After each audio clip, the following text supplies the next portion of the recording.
The sky was already breaking apart. Not slowly, not gradually. It was being torn open by fire and metal. Tracer rounds screamed upward in long, burning arcs. Black smoke twisted into the air like angry storms. Engines roared, gunfire hammered, and in every direction wings flashed as fighters rolled, climbed, and dove in a frenzy that barely resembled coordinated flight. It was a sky in panic, a sky in collapse, and right in the middle of this madness, right where the air shimmered with heat and bullets, came a silver shape, cutting through the chaos like a blade. A Messerschmitt Bf-109. Its wings trembled from the force of its dive. Its engine howled, pushing far beyond what the mechanics on the ground recommended. The plane wasn't descending, it was attacking. Hunting, choosing its moment with deadly precision. Inside sat a young man whose face didn't match the violence around him. Hans-Joachim Marseille, 22 years old. Calm eyes, loose shoulders, a white scarf fluttering inside the cockpit. For a second, the battlefield looked frozen around him. RAF Kitty Hawks whipped past, banking hard in panic. Gunfire lit up the sky below. One British fighter exploded in a burst of orange flame, spinning toward the desert like falling sunfire. Another tried climbing, only to stall and drop as its pilot fought to regain control. The radio static around Marseille crackled with desperate voices, but none of them were speaking German. "Tighten the formation! He's behind us! No, he's above! Watch your left! Watch your left!" 12 enemy fighters now circled below, and Marseille was alone. He should have retreated. He should have waited for support. He should have remembered the words his commander repeated again and again. Never attempt the rope maneuver in live combat. Never. Because the move wasn't just risky, it was forbidden. Too much stress on the airframe, too much G-force on the body, too much chance of a stall that couldn't be recovered. But Marseille didn't live in should, he lived in instinct. He pushed the throttle forward, hard. The Messerschmitt shot upward again, climbing straight through streams of gunfire that stitched the air around him. Bullets flashed past the canopy, some so close he could hear them crack the air. The G-forces crushed his chest, pushing his breath back into his lungs. But he held his line. Higher, higher, higher, until the aircraft almost hung in the sky. Then he pulled. Violent, sudden, absolute. The 109 snapped backward over its tail, flipping into a tight vertical arc that would have made most pilots black out. The horizon spun, the clouds inverted, and for a split second, the Messerschmitt hovered upside down. This was the beginning of his forbidden rope trick. He let gravity take him. The nose of the aircraft dropped. The engine screamed. The sky twisted, then straightened. Marseille was now dropping straight behind the first RAF fighter. The British pilot hadn't even realized he'd been hunted yet. Marseille squeezed the trigger. A short burst. 2 seconds. The Kitty Hawk's fuselage burst open in a spray of sparks. A black cloud erupted behind it as the wing detached, sending the fighter into a sickening corkscrew toward the desert. 14 seconds into the fight, one enemy down. Marseille rolled hard left, slipping under another fighter that fired too late. His movements were not just fast, they were fluid, smooth, almost artistic. He treated the sky like a living thing, weaving through its dangers with an ease his enemies couldn't comprehend. Another Kitty Hawk tried to climb above him. Marseille didn't follow. He climbed faster, straight up. Another impossible vertical pull. Another broken rule. At the top of the climb, he flipped backward again. The sky spun, the sand turned upside down, and the rope trick unleashed its fury for the second time. He fell behind the climbing Kitty Hawk like a shadow. One burst, another kill. British pilots shouted into their radios, "Where is he?" "He's on my 6. No, he's gone." "I can't see him, I can't." They weren't fighting a man. They were fighting a ghost. Marseille slid across the formation, never staying in one place long enough to be targeted. His 109 seemed to glide, slip, vanish, then reappear in impossible angles. It was like watching a predator dance through a flock of birds. He dove beneath another fighter, then rose sharply, firing a 3-second burst that sliced the plane in half. 3 down. He rolled, dove, fired again. 4. A stream of tracers ripped toward him from the right. He banked so sharply the wing almost scraped the air. The attacker overshot him, and Marseille slipped behind him, almost gently, almost kindly, before firing a precise, surgical burst. 5.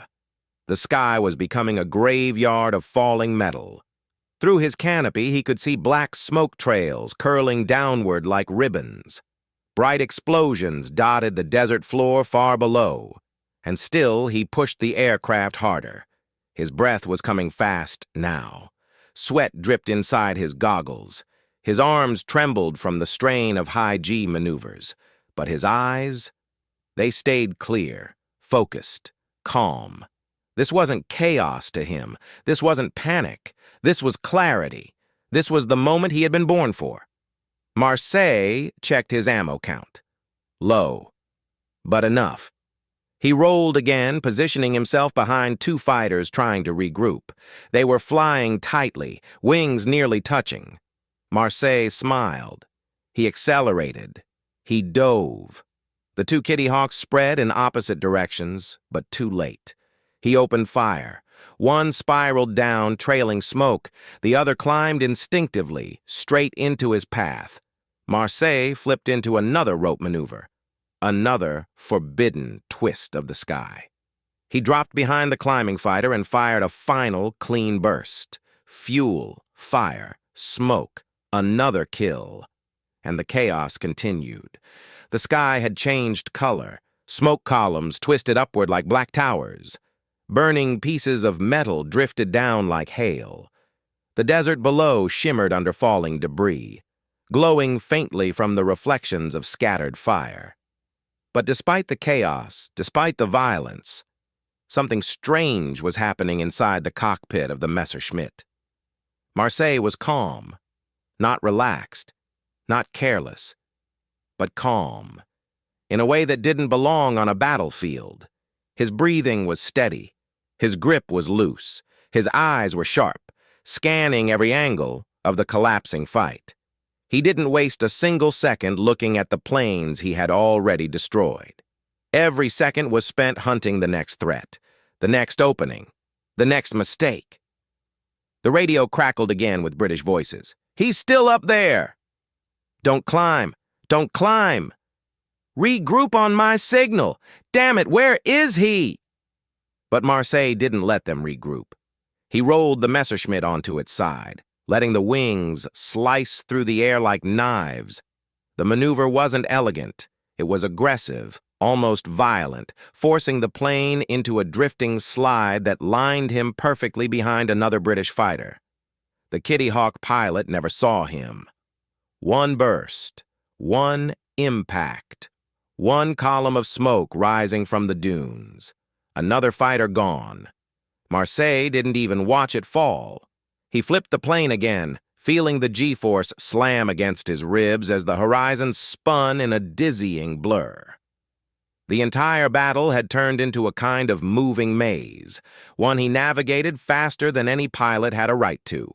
He wasn't flying the plane. He was wearing it, and the enemy pilots could feel it. Their formation wasn't just breaking, it was collapsing, falling apart like a sandcastle under a wave. The more they tried to regain control, the more Marseille tore at the edges, ripping them apart with each calculated strike. Below him, 2 Kitty Hawks flew close together, trying to cover each other's blind spots. Marseille nosed down, cutting through the air as if gravity had doubled. His airspeed indicator trembled dangerously. The 109's engine howled so loudly the metal of the cockpit vibrated against his boots. He closed in. The 2 planes split. Marseille chose the faster one. He pressed the trigger, releasing a precise burst of cannon fire. The rounds walked across the Kitty Hawk's fuselage like sparks dancing across metal. A wing snapped. The plane rolled over, spinning helplessly as the pilot fought to escape the falling cage. Marseille continued the dive, not losing a fraction of speed. Another enemy behind him fired a desperate burst of tracers. The bullets streaked overhead, missing his canopy by inches. The British pilot had the advantage for a second, one tiny second. But Marseille didn't panic. He didn't even look back. Instead, he pulled the Messerschmitt into a steep climb, another forbidden rope maneuver, letting the plane shudder under the stress. The 109 hung in the air for a moment, nearly stalling. Then Marseille flipped the aircraft backward, letting it slide down behind the attacker like a hawk folding its wings in midair. The British pilot's voice cracked over the radio. "He's on my tail! He's—" The transmission ended with a burst of static. Another kill. 7 minutes had passed, 7 minutes that felt like 7 lifetimes for the men trying to survive him. Marseille checked his ammo again. Low. Very low. But his eyes immediately returned to the battlefield. 2 more British fighters had broken off the main fight, diving hard toward the desert floor. They weren't fleeing. They were trying to drag Marseille down with them, hoping the thicker air would reduce his agility. It was a smart move. A desperate move, but smart. Marseille followed. The Messerschmitt dove like an arrow fired from a giant bow. The wind screamed across the fuselage. The G-forces crushed his stomach. The cockpit rattled violently as he pushed the throttle to full power. He closed the gap. Faster.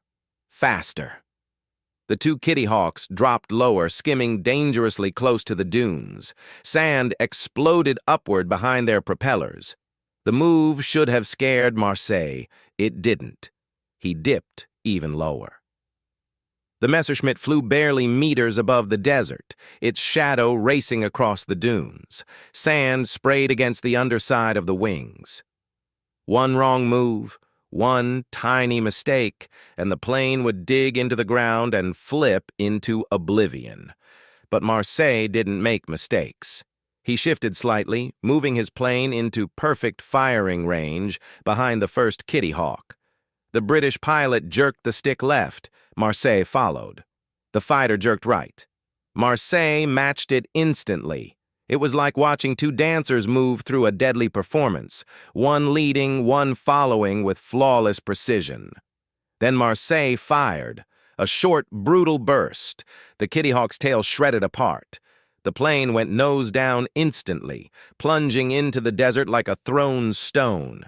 The explosion sent a spray of fire into the air, lighting the sand bright orange. The second British fighter broke hard right. Marseille climbed just enough to avoid colliding with the burning wreck, then rolled sharply, dropping behind his final target. The British pilot was breathing hard, his chest heaving, his goggles fogging as he pushed the throttle to its absolute limit. His voice cracked over the radio. "Someone! Anyone! I need, he's on me! He's—" Marseille closed the distance. Not with anger, not with cruelty, with purpose. He fired one last clean burst.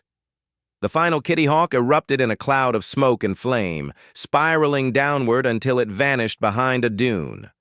And then, for the first time in the entire battle, Marseille stopped firing. He pulled the Messerschmitt up, leveling off. His gloves were soaked with sweat. His breathing was heavy. His heart pounded from the strain of high G maneuvers, and yet he wasn't shaking. Because deep inside, he knew something the others didn't. This battle wasn't over. Not yet.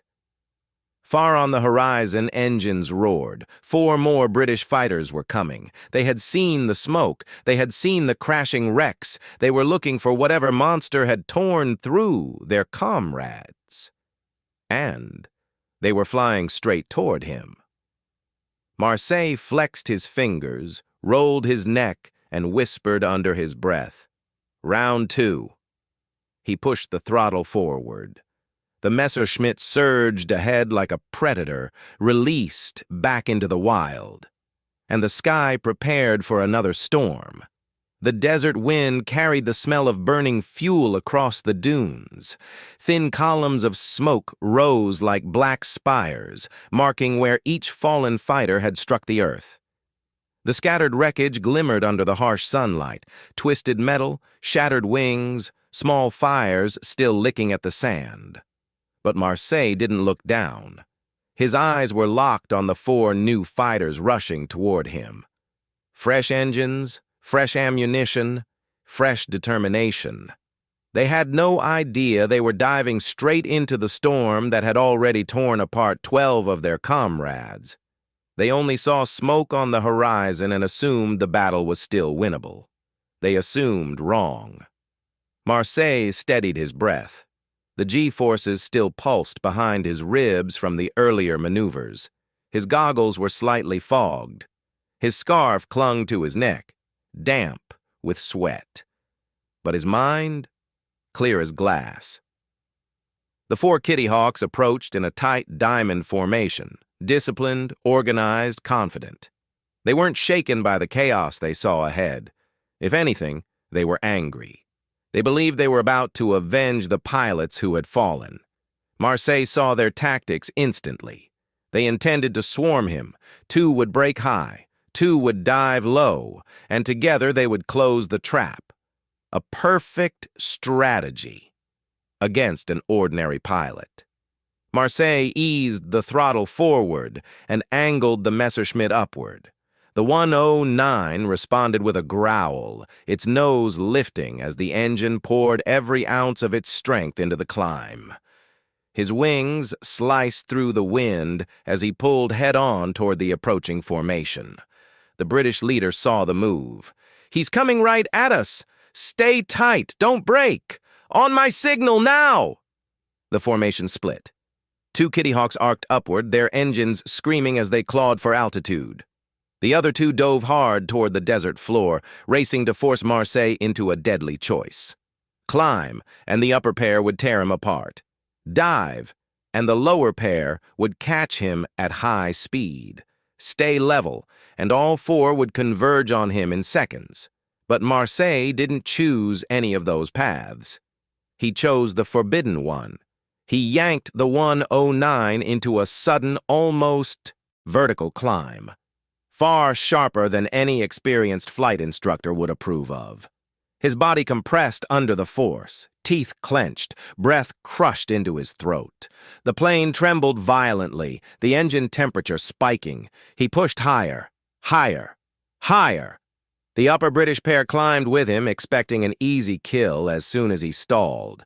But then he pulled the rope trick, a violent snapback, a controlled stall, a backward flip.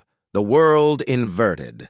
The Messerschmitt hung weightless for a fraction of a second, and then dropped like a falling star behind the 2 climbing Kitty Hawks. The British pilots realized the trap had failed. "He's behind us! Brake! Brake!" But they had climbed too steeply. They had no room to maneuver, no space to recover. Marseille lined up his shot, breathed out, fired.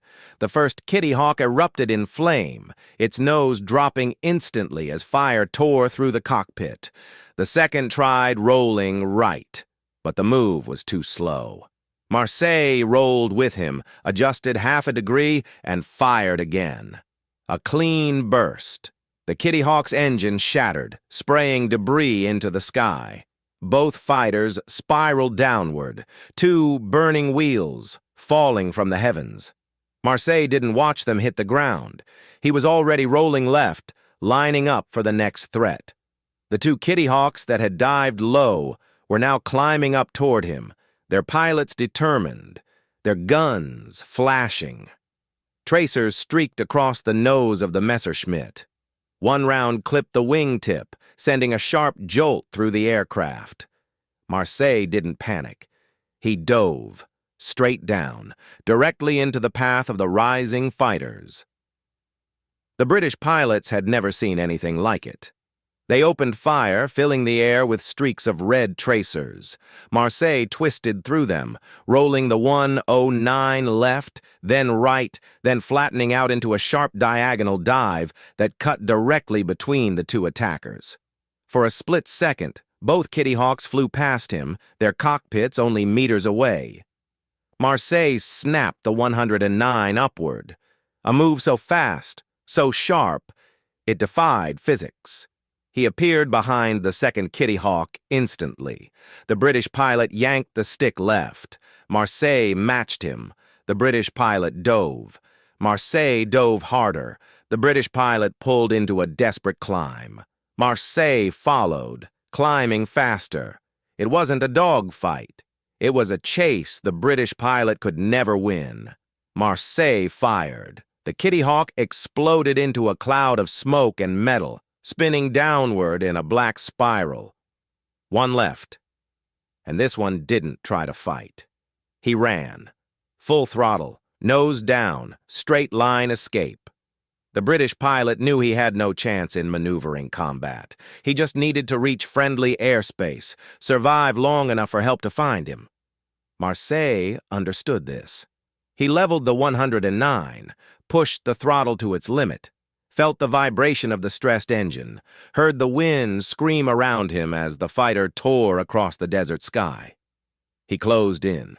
The Kitty Hawk pilot looked over his shoulder and saw the Silver Predator gaining on him, relentless, unstoppable, closing like a hawk on a rabbit. He zigzagged. Marseille corrected. He dove lower. Marseille matched him. He tried climbing. Marseille climbed faster. There was no escape, and the British pilot knew it. Marseille lined up the shot, checked his ammo. Barely a few bursts left. He waited for the perfect second. He didn't fire out of anger. He didn't fire out of hate. He fired because he had to. A short burst. Sparks, smoke, fire. The last Kitty Hawk lurched, its engine erupting into flame, and the plane descended in a slow, helpless spiral until it vanished behind a distant ridge of dunes. Now the sky was quiet again. Marseille lifted his goggles, wiping the sweat from his eyes. His arms felt heavy. His legs tingled from the blood rushing back after the high G climbs.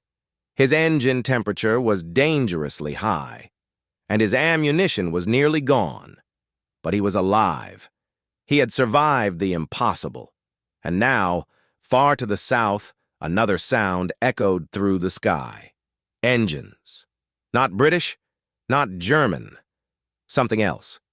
And whatever was coming fast. Marseille leveled out, turned toward the sound, and whispered to himself, "This day isn't done." The sky trembled again. Marseille glanced toward the distant horizon where the new engines roared. A faint vibration hummed through the cockpit, steady, rhythmic, powerful. For a moment, he narrowed his eyes, trying to distinguish the shapes emerging from the shimmering heat. 2 shadows. Then 4. Then 6. A new formation.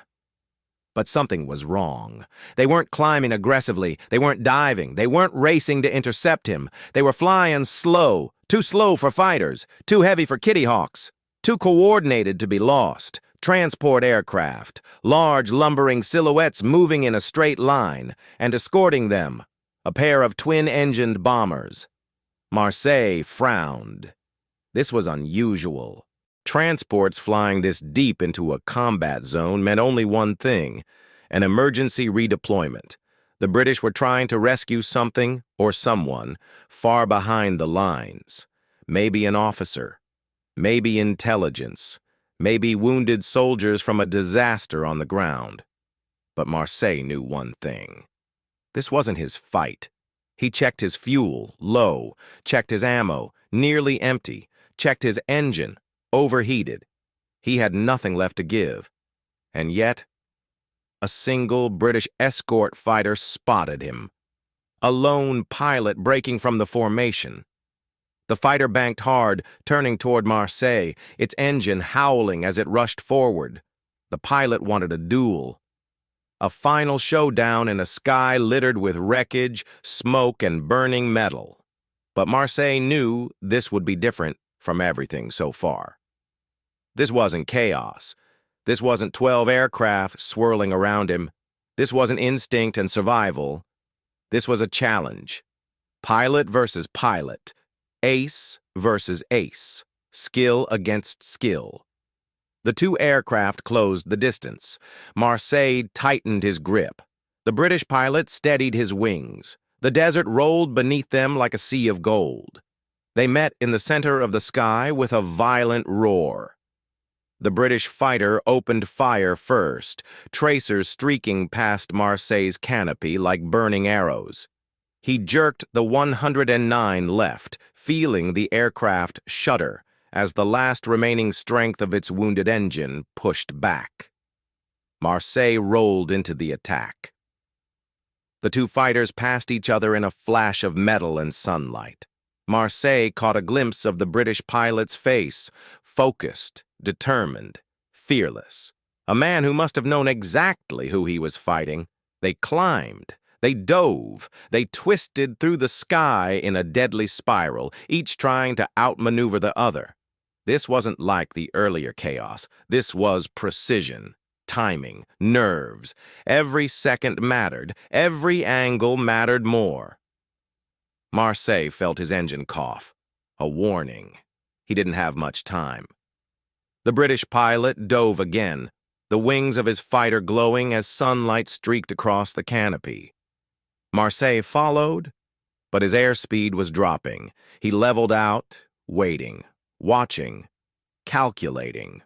The British pilot pulled into a climb. This was Marseille's moment. He flipped into a high yank climb, the rope maneuver, one more time. Forbidden, dangerous, deadly. He felt the G-force slam into him, felt the world blur, felt the engine scream. At the peak of the climb, he flipped backward. The British fighter passed beneath him at the worst possible angle. Marseille fired a short, perfect burst. Just 2 rounds hit, but 2 rounds were enough. The British fighter jolted, smoke pouring from the nose, its engine shuddering violently. The pilot tried to stabilize, tried to pull up, tried to escape. Marseille didn't fire again. He didn't need to. The fighter dipped, wings wobbling, then spiraled down in a wide, slow arc until it disappeared behind a ridge of sand. Silence again. Marseille breathed out. Slow, steady. And then, finally, he turned home. The horizon stretched endlessly in front of him as he pointed the wounded Messerschmitt toward the German airfield. His hands trembled now, not from fear, from exhaustion. His body felt heavy, drained from the crushing G-forces of the rope trick. His vision flickered for a moment before clearing. The battle was over. All of it. Hours later, back at base, mechanics would stare in disbelief at the bullet holes peppering the wings. They would gasp at the engine temperature. They would ask how he had kept the aircraft in the air. And when his commanders counted the confirmed kills from the gun camera footage, they wouldn't believe the number. 17. 17 aircraft destroyed in a single day, in a single mission, in a single chaotic, impossible stretch of time. 12 in the initial engagement, 4 more in the follow-up fight. One final duel at the end, a record so staggering, so unbelievable, that even decades later historians still debate it. Not because it didn't happen, but because it shouldn't have been possible. And yet it was. Because Marseille wasn't a normal pilot. He was something else. A phenomenon. A prodigy. A man who turned vertical space into a weapon. Who broke rules not to rebel, but to survive. Who treated the sky as a partner, not an enemy. Who danced through chaos with a precision that bordered on supernatural. But fate is cruel, even to legends. Weeks later, Marseille's engine failed during a routine flight. Smoke flooded the cockpit. He bailed out, but the violence of the bailout struck him against the tail of his own aircraft. He never recovered. A man who survived impossible battles, who outflew squadrons alone, who mastered a forbidden maneuver, was taken not by an enemy, but by tragedy. His fellow pilots buried him in the desert he once ruled. To this day, the world still speaks his name. The Star of Africa, the master of the rope trick, the pilot who changed air combat forever, the man who faced chaos and made it dance, and in the scorching sky over North Africa, where the desert meets the horizon, the wind still carries the faint echo of that day. The day one pilot took on the impossible and won.